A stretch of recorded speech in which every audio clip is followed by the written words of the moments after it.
Assalamualaikum, halo guys. Jadi kali ini kita akan museum tour nih.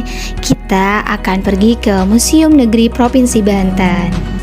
So, ikuti terus videonya supaya kita tahu ada apa aja sih di Museum Negeri Provinsi Banten. Let's go!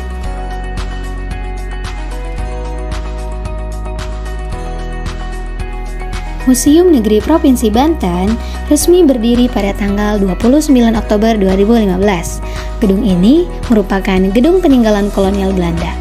Bangunan ini merupakan salah satu bangunan bersejarah yang ada di Provinsi Banten karena sudah berdiri sejak 1828.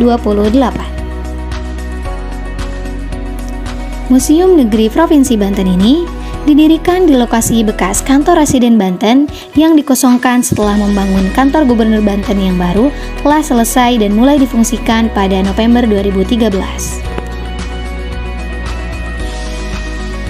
Museum Negeri Provinsi Banten ini dirancang untuk menjadi sebuah museum identitas daerah Banten.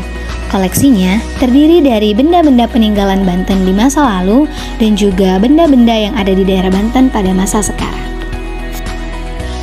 Koleksi yang ada di Museum Negeri Provinsi Banten ini ada yang berupa replika, juga ada yang asli. Yang replika diantaranya adalah punden, batu prasasti Munjul, patung Arca Ganesha, patung Duta Banten, juga patung badak bercula satu. Sedangkan yang asli diantaranya adalah gerabah, keramik peninggalan zaman kuno, dan keris pusaka.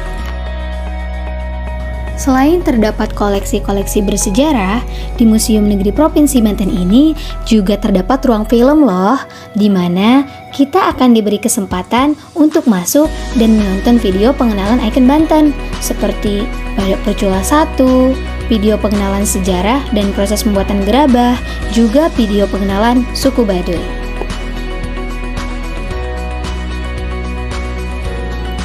Gimana, seru kan? So, what are you waiting for? Let's go to the museum and learn something new together. Bye!